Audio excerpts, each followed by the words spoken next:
Well, they played 20 minutes there in Cleveland in a game dominated by the New York Knicks, who are 24 minutes away from going to the NBA Finals for the first time since 1999. Jeez, Prince.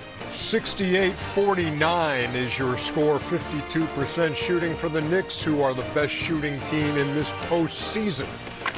And we welcome you to NBA Halftime. It's presented by Hyundai. Ernie Johnson with Shaq. Got Kenny, got Chuck, and we're starting tonight. Chuck has requested special time to begin the halftime report. Special time? Yeah, kids at home, if you want to see what the word quit means, oh, come on, Chuck. to give up. The verb of that is cavaliers. Oh, come on. This is what you see. You think they quit or the Knicks are just that good right now? No, they were down 29, Kenny.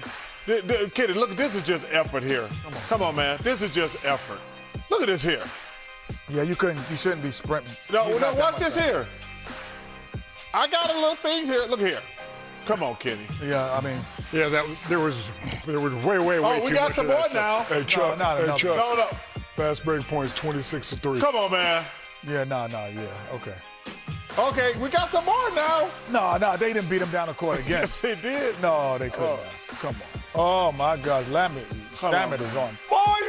Are we sure it's only 26-3 in fast break points? And Shamet, by the way, hit 3 out of 3. He's got 10 out of 11 from deep in this series. How you give up 23 fast break points and a half?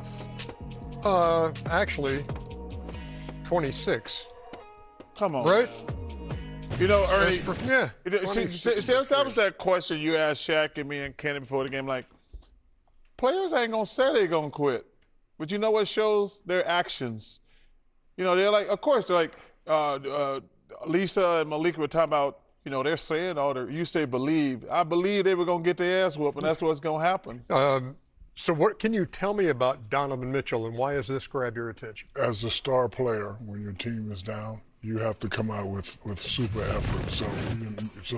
So basically, they don't blame it on you. So I know either him or James are going to come out smoking. Listen, he came out, he hit a lot of shots. I think he has 20 points. He's playing well. But I knew one of these guys was going to say, hey, I'm playing well. But like I told you before, Ernie, 15 guys have to believe in the same thing. And, he's the only guy out there doing this. James is, doing what James usually does, disappearing. And we already showed the plays where they have no effort, and it's over.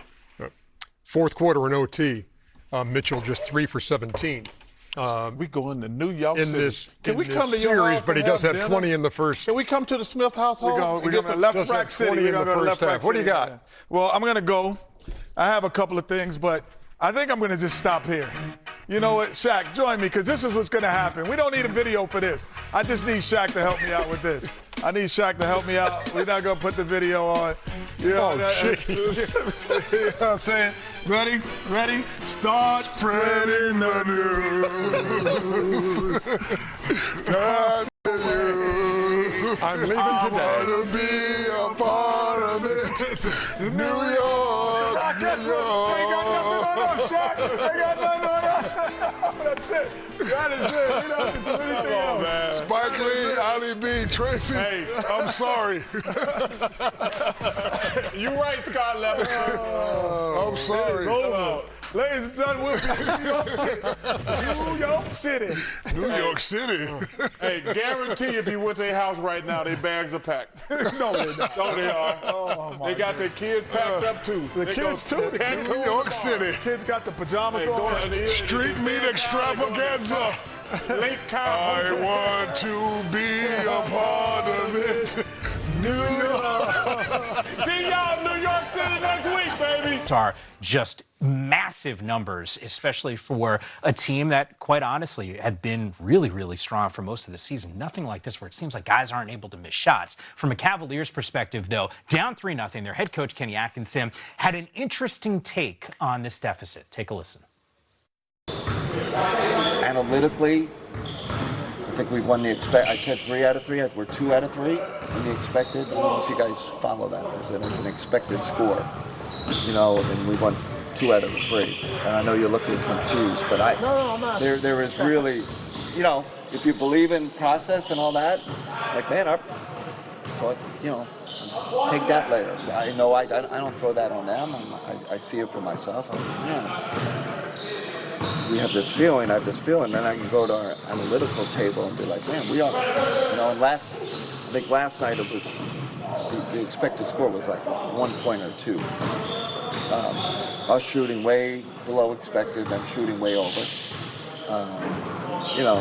I know no one wants to hear that. I think you guys like hearing it. I know, general public, no one wants to hear that. Everyone's outcome based, and sure, I get that too. I guess when you're down 3-0 in the series, you're going to scratch and claw and come up with anything psychologically to keep your team invested here. There's Bill Parcells, legendary NFL coach, used to say, you are what your record is. You are what you are in this series. You're down 3-0. What do you guys make of some of these comments here from Coach? I mean, first I want to say we didn't speak about the Pat Ewing cameo and the fit. Oh, my goodness. Loved it. You're right. You're right. The hat was amazing. It was great. He stuck it to 2000, early 2000. But that's a good era for him. Yeah, I mean, that was a good era for him. He was, he was the man. But I think he's just really trying to find a silver lining in it. As a coach, you have to find those kind of situations and find the bright side of whatever situation you're in. You're still in a series, best of 7.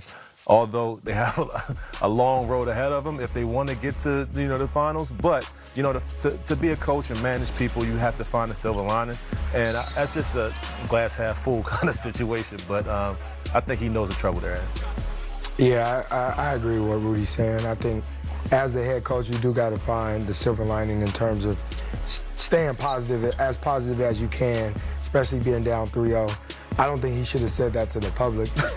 Everybody's looking at him a little crazy because it sounds crazy, but when he's in those rooms with those analytic guys and they are throwing those numbers out there, a lot of it probably does make sense because he's one of those guys. But in terms of saying that to the public and to the media, I think it was the wrong time to say that. But it's also a positive to say to your team, so it doesn't seem like it's the end of the world. You got some positivity coming before Game 4, and hopefully that can mix in, a win or two. You don't need advanced analytics to tell you that Cleveland needs to get off to better starts here. Yeah. Double-digit deficits in 11 of their last 17 games. It was ugly. It's been ugly at times in this series as well. Is it as simple as possession by possession, quarter by quarter, but really in the early stretch, you can't be trailing double digits? I mean, you can't. Like, you got to hit first, and they haven't been doing that, and it's been showing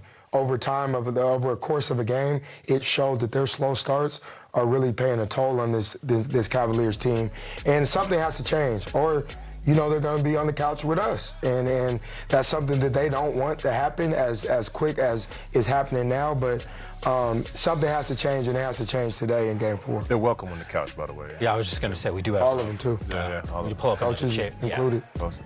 Especially if Coach Atkinson is going to go next level analytics on it. You got to it. explain that to us live on the show. We have something around here you can write on the board or something. What about from a Knicks perspective? 10 consecutive wins now in this postseason, knocking on the door. Warriors certainly on that short list. You got the Los Angeles Lakers, who had won 11 back in '89 and 2001. A Spurs team in '99, by the way, won 12 consecutive. That streak ended against the Knicks in the finals. We could be on a crash course for getting that rematch in this year's, and then 15 consecutive wins from the Warriors. What's the most impressive thing that you've seen from this Knicks team during this winning streak? Well, I mean, they turned it on right when they had to. When we thought they were in trouble in the Atlanta series, that something clicked with them. Yeah. Something clicked with them, and they just continue to move the ball around, play well. And obviously, Brunson steps up when he needs to. But this team has really, really changed within the playoffs. And to Cleveland's defense, this isn't the same team they probably thought they were playing. So this is a totally different team, a more focused team, a team that seems like has set into their identity, and they're giving them trouble. Yeah, I think once they made that adjustments after Game 2, I think it was with the Atlanta Hawks series, and they started to play through Cat a lot more and let him initiate the offense, I think that changed everything. It made the Knicks more dynamic offensively and not just, let's wait and see what Jalen Brunson is going to do now. Cat is a factor in terms of not just scoring, rebounding, but also getting others involved. And then their wings have been making shots. Like, they've been playing well at the right moment, and they've been looking unguardable in terms of everybody everybody pitching in on the offensive end, and that hasn't been the case all season long. You mentioned the assist numbers for him. Caesar, our researcher here, came up with this, and it's kind of an incredible stat because I think people understand when they're watching Cat out on the floor, players with at least 50 playoff games with an increased assist of more than 4, of at least 4 in the postseason. Cat's the only big. He had 2 assists in his playoff career. In this postseason, averaging better than 6. The other 2 guys on the list, Steve Nash and Russell Westbrook, good company to keep, especially at that guard spot. Is this the secret formula? Is this the way that the Knicks can think, hey, not only we get past this series, but we got a chance no matter who comes out of the West? Well, I think it has been up to now. I think the ball gives you power. Like, you know, you get the ball. Cat is a guy who is an exceptional player in this league.